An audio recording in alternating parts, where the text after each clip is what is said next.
The Nuggets season is finally here. We'll preview game 1 versus the Suns, get notes from practice, and do rapid fire. It's Locked On Nuggets.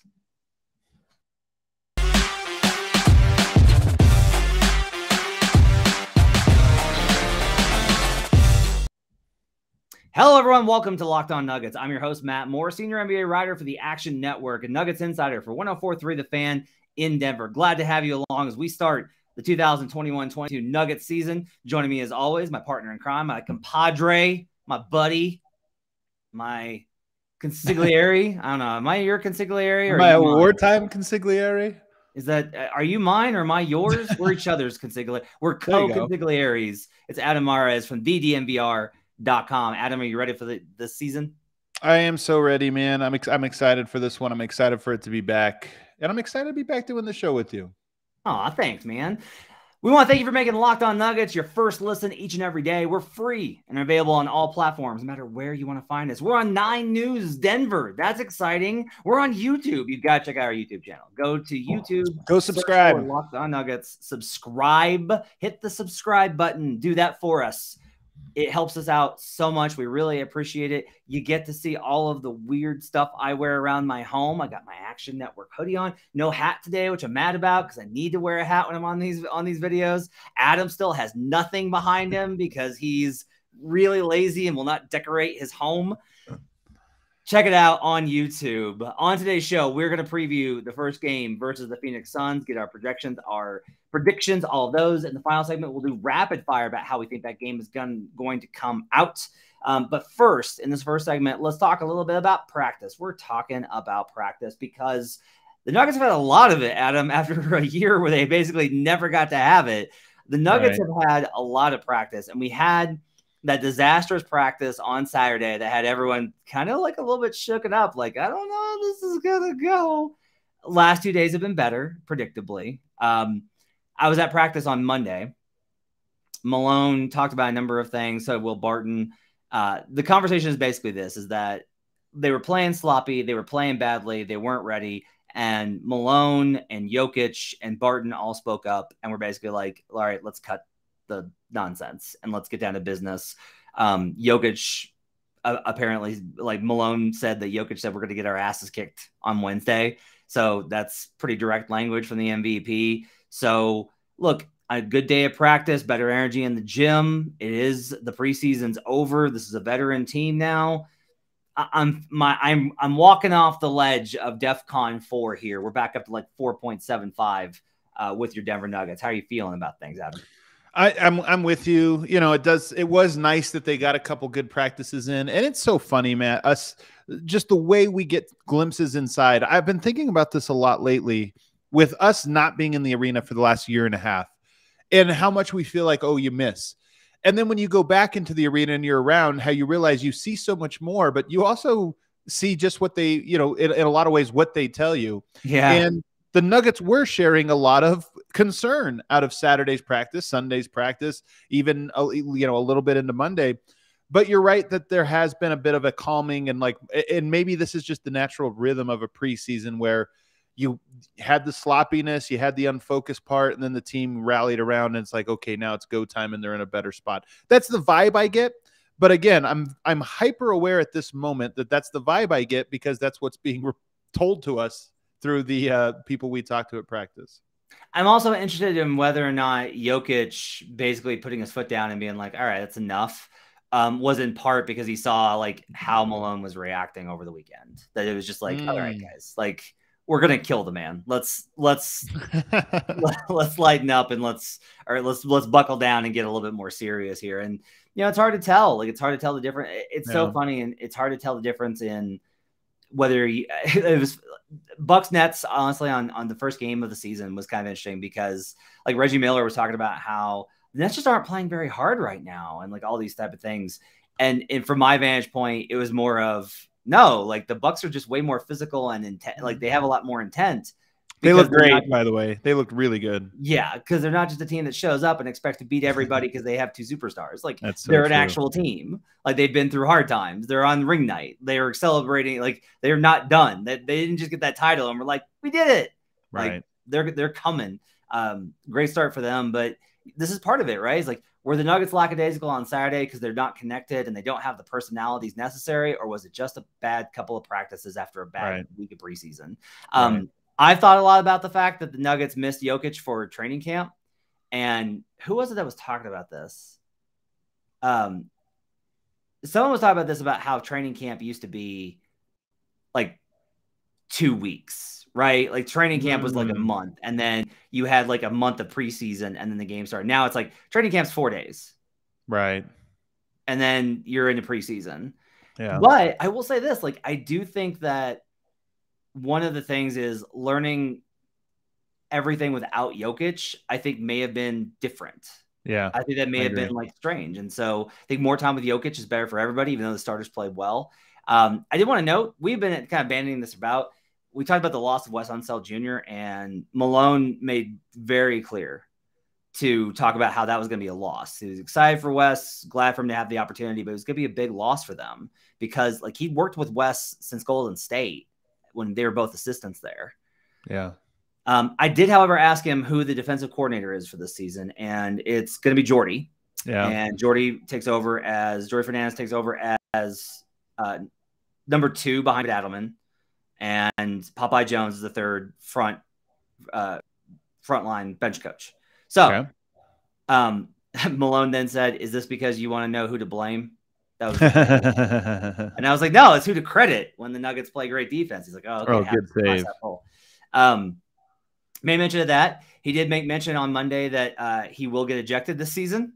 So thanks for listening, Coach. Appreciate that. We'll go ahead and put that over at 2.5 now, since you go ahead and confirm that you will get kicked out. And you know, he was generally, I think, pretty positive today at practice. I wasn't able to make it because I'm slammed with preseason stuff, but he did say Monte Morris is confirmed the starter. Like, that's not. I'm not surprised at that. I've talked about this on several podcasts. I think by midseason, Monte's back on the bench for a number of reasons that have nothing to do with Monte's play and more about the bench. But I'm not surprised that Monte's going to start the season at point guard. You? Yeah, I'm not surprised at all. I'm actually surprised that he revealed that. Was he asked directly about who the starting point guard was? He was. I do not know who asked the question, but Harrison. Okay. All righty.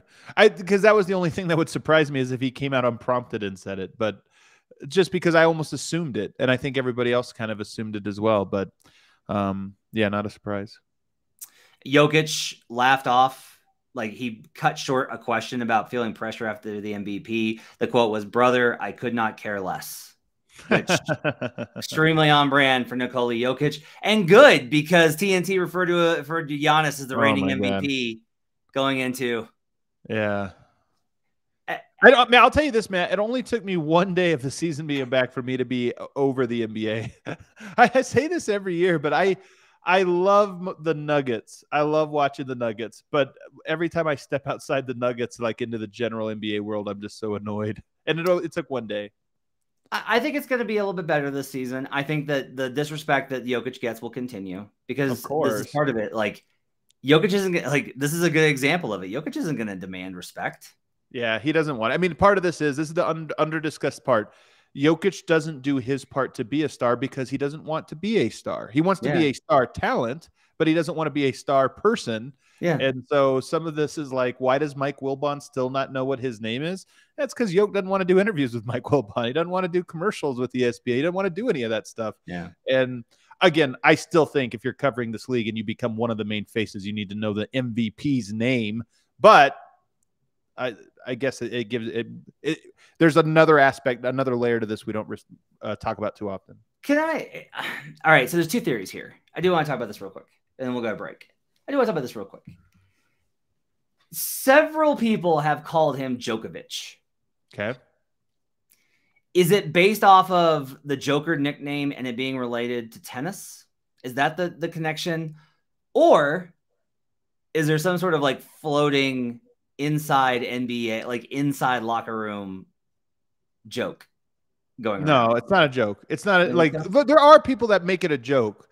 You know, Big Waz, I know. Yeah, he used to. Like, doesn't anymore. He doesn't anymore because of how great he was, I think, in the playoffs in the bubble or whatever. Like, he started to finally respect him. But So there are guys that did it, but I think most like the Wilbons of the world, and we see this, the Reggie Millers of the world. I think these are guys that for whatever reason just can't. It's not even that hard of a name, but just for whatever reason, they spend that little time on him. It reminds Does Reggie me of do it?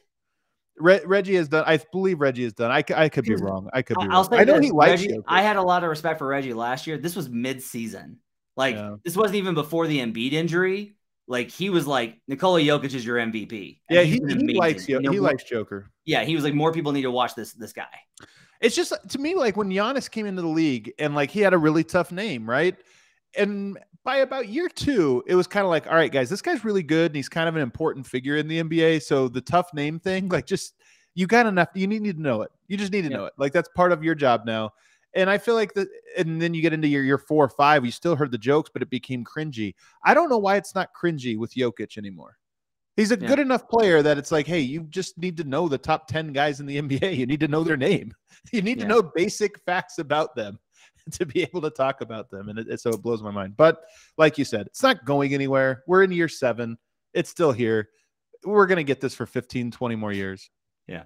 Final thing before we go break, a lot of conversation today about Jokic as a new father. Malone had adorable anecdotes about talking about diaper changing and all these type of things. Malone did mention that he thinks that Jokic is a little mentally fatigued from being a dad.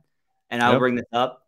Jokic said 2 years ago in the before 4 times that he doesn't take naps on game day. And I heard that.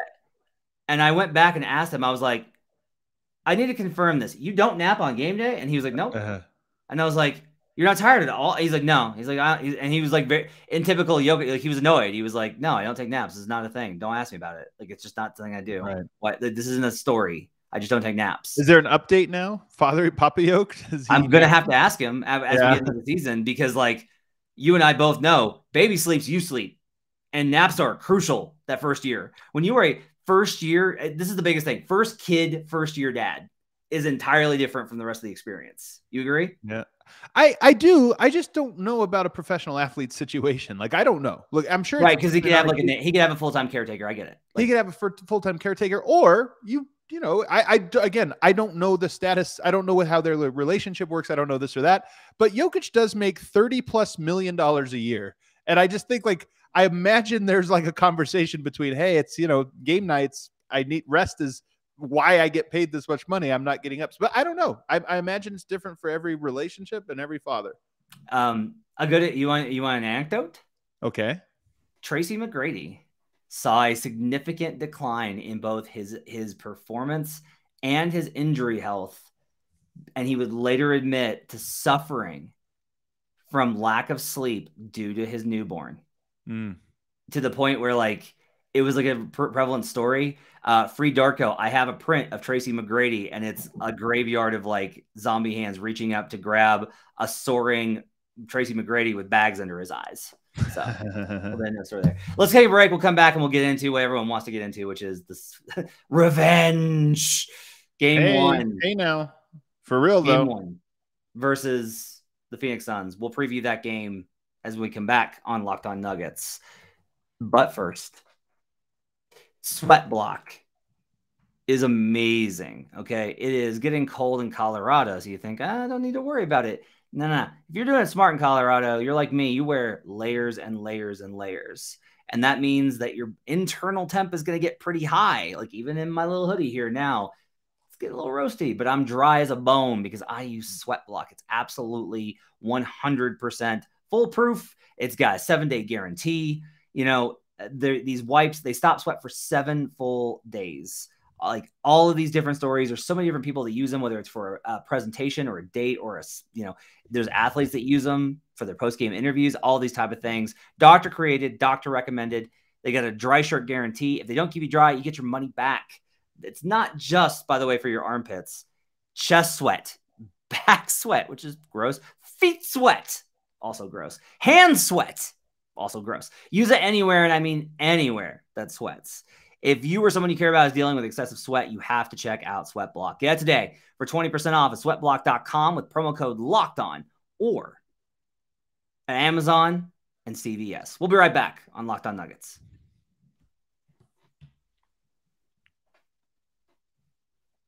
Back here on Locked On Nuggets, thanks for making us part of your day, and thanks for making us your first listen each and every day. We're free and available on all platforms. Matt Moore and Adam Mares breaking down. Let's get into it, Adam. Tomorrow, the Denver Nuggets take on the Phoenix Suns. It is a big-time game, in my opinion. It is a rematch from the Western Conference Finals semifinal series that saw the Phoenix Suns sweep your Denver Nuggets out of the playoffs. No Jamal Murray. No Jamal Murray tomorrow. ESPN's late game. The Suns are currently a 6-point favorite in this contest. I'll just ask you right off the top, what's the biggest factor going into tomorrow's game? I don't know. I mean, it's funny you asked that. Adam, dynamite. I kind of get laughed when you asked that one because it's the first game. I mean, who knows what I really do think the storylines for the first game of the year are so much less about the matchups and so much more about we have nothing but questions about this Denver Nuggets team. I mean, we haven't really seen them play. I mean, how many minutes in the preseason did you feel like, oh, this was indicative of what we should expect? Maybe 15, maybe 20 minutes that you were like, okay, this is something. So to me, I mean, it's the same things that we've kind of talked about for the last week and a half or so. I want to see what Michael Porter and Nikola Jokic's chemistry looks like. I want to see how healthy Will Barton looks. I want to see how comfortable Gordon looks in the offense. They playing faster, shooting a lot of threes. Does that translate? Who comes off the bench and how does that bench perform? So those are the things, but those are the topics that I think I want to look at for the whole season. And tomorrow's our first look at them. Okay. Do you care if the Nuggets get this win tomorrow? I know you care about every win. I know you care about every game. I'm saying, sure. Is there extra emphasis on this game? Because Will Barton was asked about that by Katie Wingy. Right. And he, Will leaned into it. I was very surprised by his answer there. And not just that, I mean, look, I'm not surprised that a player would say yeah, there's something there, but he mentioned that the team had talked about it, that there was a discussion amongst the team about, hey man, this is a revenge game for us. And so that was interesting to me. So yeah, I mean, I want to see energy levels. I want to see what the approach is to in this game from the Denver Nuggets and how hungry they appear. But really, it's just this is our first look. The preseason was fun, but it was a facade in many ways. This is our first look at the team, and I want to see everything. There was obviously Suns and 4 guy. And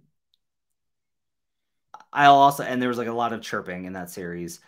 I do walk away with the impression. Do you remember how much the Nuggets downplayed the Blazers as a rival after their first round series or second round series? No, I don't remember that. Yeah, they downplayed it pretty significantly. We tried talking about because we were like, you went 7 games with them, and they're like, yeah, another team. For whatever reason, the Suns, I think, rubbed them the wrong way last year. I think it was that they were chirping so much, and the Nuggets were like, we don't have Jamal, we don't have Will, we don't have PJ, we have no guards. Right. Congratulations. Yeah. And I do think getting swept really bothered them.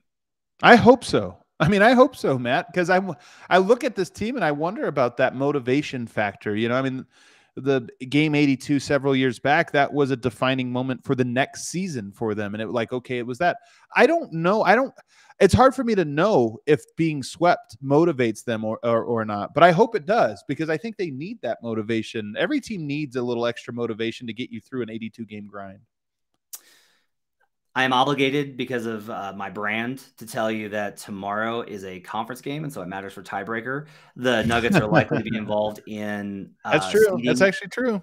The Nuggets are likely to be involved in seeding complications with the Suns, and so this will go part of the way towards determining who wins the tiebreaker. Whoever comes out of this game obviously has a big advantage in determining who gets a tiebreaker between the two teams. That could be the difference in home court in in a first round series potentially, which is where I have this series.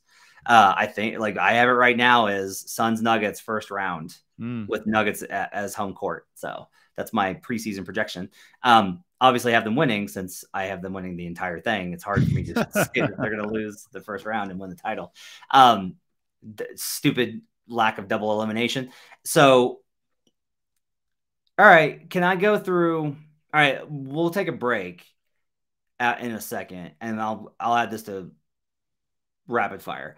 Let me ask you this. Let's just get into it. Who do you think wins this game? I know you don't know, but who do you think wins this game? I think Phoenix wins this game. I mean, look, they're at this very moment, I think, the better team, again, because of the absence of Jamal Murray. But in the way the NBA works, they could end up covering that 6 points. I don't know.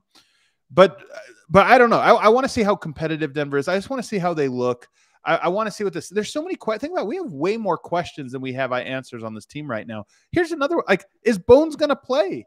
I don't even know if that's a lock. I assume he's going to play, but is he going to play, and how does he play? Does he get some momentum? He had momentum in the preseason, but does that momentum translate? I mean, I want to see all of that.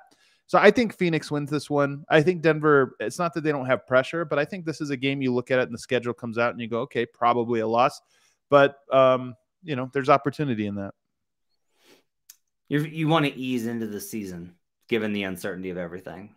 I can tell. You want to I feel like I have more questions about this season than I did most years. Like this year is more of a season where I'm not quite sure what to expect. Usually I feel like I have a finger on the pulse. I think I've nailed the outcome on like 5 of the last 7 years. I think I've been perfect on the win total. And I think 2 of those I was off by 1, or I think just 1 game.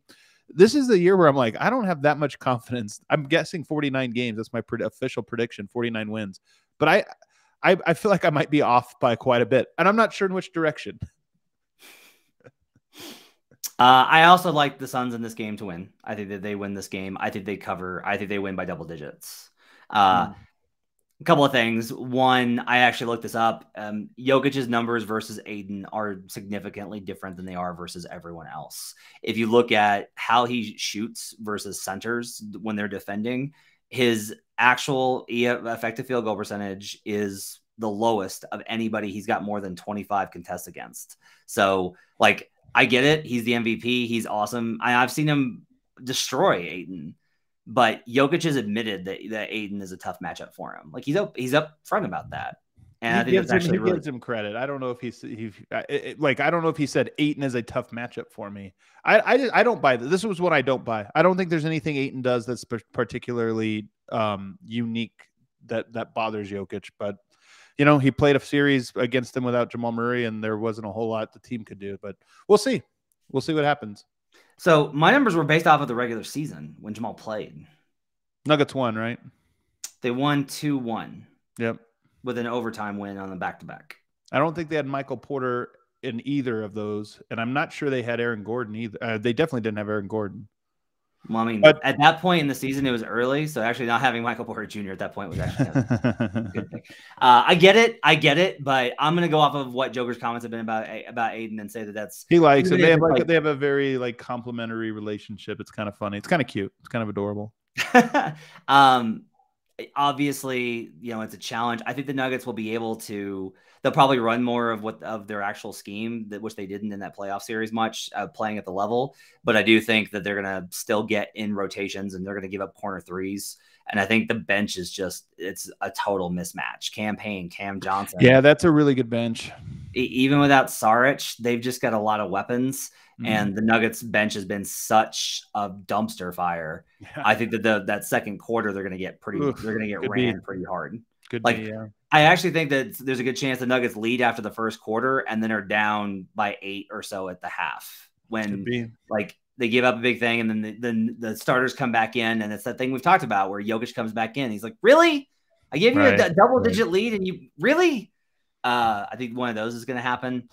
I don't think Chris Paul is going to do what they did to him because I think the coverage will be different. But I imagine Devin Booker will probably have a pretty big game. Cam Johnson hits threes. Mikal Bridges hits threes. And here's another one for you, man. You were talking about what I want to see. Michael Porter said he wasn't very good in that Phoenix series, which is true. And he said, he wasn't very healthy in it. I'm curious to see if he can, if there's something to that, and he comes out and performs really well tomorrow, because I think Mikal Bridges are great. Mikal Bridges and Jay Crowder, good defenders, tough matchup for him. I'm curious to see if he looks good against those guys. Let's take a break, and we'll do rapid fire on this game when we come back on Locked On Nuggets. But first, I want to tell you about Built Bar, the most delicious, awesome tasting protein bar in existence. They've got so many awesome flavors. They've got coconut and cherry barcia, raspberry, mint brownie, double chocolate, salted caramel, strawberry, orange. My favorite, which is cookies and cream, German chocolate. You get a mixed box. It's got 2 of each of the 9 flavors, 17 to 18 grams of protein. Calories from 130 to 180, only 4 to 5 grams of sugar, and only 4 to 5 grams of net carbs. Oftentimes I'm working so much I do not have time to eat. I'm just keeping a box of Built bars by me and snacking on 1 or 2 during the day. It's pretty awesome. Go to built.com and use promo code Locked On. You'll get 15% off your order. Use promo code Locked On for 15% off at built.com. We're also brought to you by BetOnline.ag. We're back and better than ever. A new web interface for the start of basketball season and more props, odds, and lines than ever before. BetOnline remains your #1 spot for all the basketball and football action this season. You head to their new updated desktop or mobile website to sign up today and receive your 50% welcome bonus with promo code Locked On. From basketball, football, baseball, postseason, NHL, boxing, and UFC, right to your favorite Vegas casino games. Don't wait. Take advantage of all the amazing offers available for the 2021 season. Hot tip for you. I've got the Blazers. You can parlay the Blazers money line with the Wolves money line tomorrow as home favorites versus the Wolves are playing the Rockets. Blazers are playing the Kings, and that comes out at plus 122. Nice little parlay there on money lines for your opening night. Money line, home openers on money lines. I'm all in. Do very well. BetOnline is the fastest and easiest way to bet on all your favorite sports. BetOnline, where the game starts. We'll be right back on Locked On.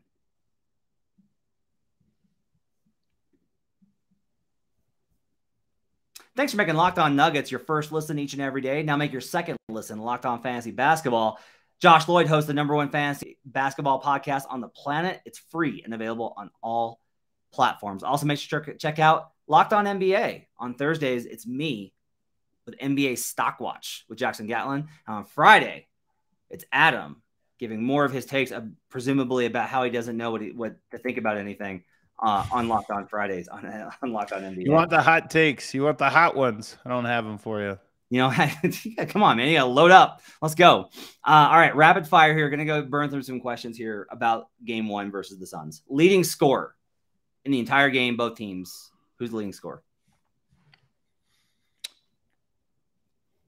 I'll go Jokic. Okay. I'll go Jokic. I know he has that tough matchup with DeAndre Ayton, but I'll go Jokic. I'll go Devin Booker. Let's go. Devin Booker might get PJ Doziered. PJ. Yeah, he might not. No, he might. That's a pretty good matchup. Which team has more turnovers? I think the Nuggets. The Nuggets have been a little sloppy. They've been a little sloppy. I think that the sloppiness might be a curve to the first 10 games of the season. Will the Nuggets give up more transition points off of turnovers or missed 3-pointers? This was a topic of discussion at practice, which is why I ask you. Turnovers. Okay. I think there's a lot of concern about the number of threes that the Nuggets shot and its relation to long rebounds. Concern from who? I'm sorry? Concern from who? Members of the media. Okay. So there was an interesting study. I can't remember who did this study. I think it was Seth Partnow, who looked at 3-point attempts and whether or not they led to runouts. This was years back when Phil Jackson said that's why he doesn't like taking corner threes because they lead to runouts. And it was actually shown that it's almost inverse. The thing that leads to runouts is more shots at the rim, in particular from guards. Missed shots at the rim from guards are the #1 transition creator. Threes were very low in terms of missed threes creating runouts. So for whatever that's worth. Interesting. Okay. All right. I'm into this. I like the data. Big data fan, Matt Moore. So I'm into this. One of my questions was who wins the Ayton Jokic matchup, but you've already clearly answered that one. It's going to be Jokic. Do you think he has like a prolific performance in a loss? Is that kind of what you're predicting? Yeah. I look here. It's so funny you're asking this, Matt. We just did this. How many bad games did he have last year in the regular season? Like 4. So the odds of him having a bad game tomorrow, I think, are somewhat low. I would say that's fair. I'd say they're pretty low. I think he'll have a good game most nights. In fact, every night I will predict he has a good game. Will there be technical fouls or flagrant fouls in this game? No. Okay. I don't think so. Okay. Do you think so? You have to give your answers too. Oh, I think so. I think we're getting it. I definitely think Phoenix crowd is good. I think we're definitely getting a flagrant foul. I think the Nuggets are going to be, when Will Barton tells me that they're looking forward to this matchup and they've talked about it, there's something there. All right. That's and the Suns are built very much to respond in kind. They are Chris Paul, Jay Crowder, those dudes are what is it? They're here for the smoke. And then Devin Booker and like Campaign, those guys like to talk trash. I don't know if they're like here for the smoke, but they're there for the trash talk. Does Austin Rivers play in this game? Yes. Does Bones Highland play in this game? Yes. Okay. Does Bone Highland score double digits? No. Okay. I mean, I think at this point you have to be. I don't know how many minutes he's going to play. I would guess he gets 10 minutes, and 10 points in 10 minutes would be pretty impressive. So to wrap up here, you won't be like disappointed or shook if like you seem like you're in a good place not to overreact to this game, which is good because it's the first game, right? You don't ever want to It is the first game. Yeah, you don't ever want to. But I'll just say this: like, we've done it before. We've overreacted to single games in the past. That's something that you and I have participated here's what in. happens, Matt. Like the win or loss thing is whatever. But then something happens in the game that you're like, I'm not. It's not concerning that they lost. It's how they did, and then something that happened. And you're like, but Michael Porter just didn't look right, or something, and then that's what you freak out about. You're I like that you're setting yourself up to try and have like the least reactionary position possible. So that means like MPJ and Jokic are gonna have like a fist fight in midcourt. Like, and I'll be like, it doesn't mean anything. It's the first game. Yeah. The first game. Everyone has a fist fight at midcourt in the first game. Do you have any thoughts on tonight? We already talked about the Bucks real briefly. Do you have any takes on tonight's games in the opener? Yeah, I do. Again, this is what's so funny. This is, again, you asked me about overreactions. I watched these games tonight, and I'm like, is Milwaukee the best team in basketball? Is Giannis the best player in basketball? First of all, that second one, I think Giannis, I know this feels like a hot take. I said this on DNVR. I think Giannis is the best player in basketball. I think he wins the MVP. I made a bet on him to win the MVP. I just think he's so. What number did you get? Wait. What number did you get? On BetOnline, I think I got him at plus. What was it? I don't even remember. I don't even remember what number. You better have gotten them at 8-1 or better. I think I was going to say, as I thought it was 8,000. So, but I don't remember. I think it was 8,000. But yeah, so I think Giannis just looks so impressive. That Bucks team just looks so cohesive. The Nets, it's not that I think they're bad, but yeah, they just look to me like they did last year, which is really freaking good and dangerous, but they're just not a team. And they're so good that it might not matter, but it's just, you watch those two and you're just like, this is such a contrast. And then my other thought was, I've said this all along. I think the Warriors are better. I definitely have better than I think you think they are. And I think that they have added just a few, like one or two more smart players. And that's so important for them to have smart play. They didn't have very many smart players last year, and they have a few more now. How good do you think? How good do you think I think they are?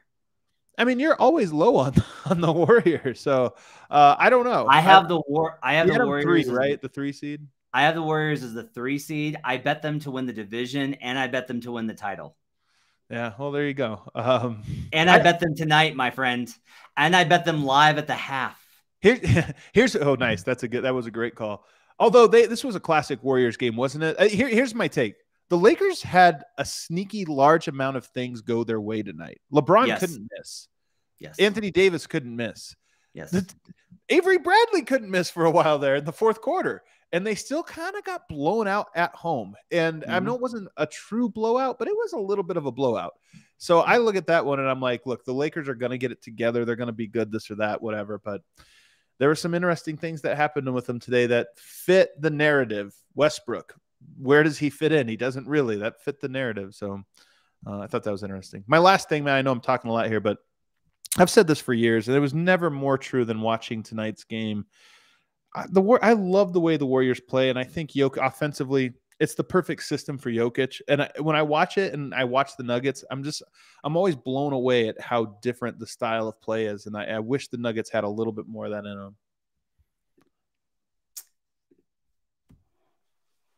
You would think a top 5 offense that makes the Western Conference Finals would be enough for you, but it never you know who else it's not enough for, though? Michael Malone. I mean, this was a question. Were you the one that asked him about it, or were we talking about it yesterday about why is he so concerned with the offense when they're a top 5? Why do you have to change things? They've been top 5. But I think the answer to that is the same reason you're not content being the 5th best team in the league. You can always get better, and I think Denver can get better on offense.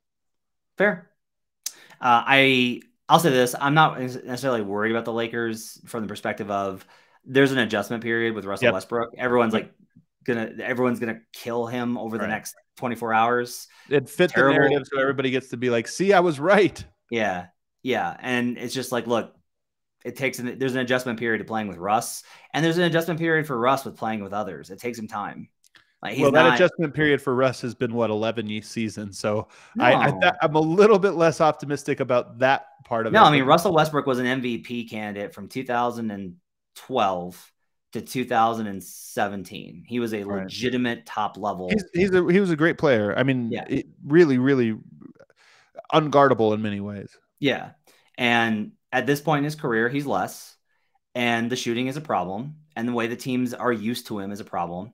But the end of his seasons, especially last season, I think was pretty impressive in terms of he got better. And so we'll see how that works out. I think he'll get better over it. But I am with you. I'll say this. The Warriors, you are right in that sequence where Curry ran short roll with Bielitsa, whip to the corner, kick back out, rotate. The ball was popping. So ball was popping, finds Wiggins for three, was chef's kiss. I mean, it was phenomenal. It looked like old Warriors, man. Bielitsa is a Warriors player. Bielitsa's a good player. I'm so surprised he hasn't that his value has just been so low for the last several years. Maybe that's what the Kings will do to you, but he's a smart player that fits into a team like that really well, and that's all you need. The Warriors had a surprising lack of smart players last year.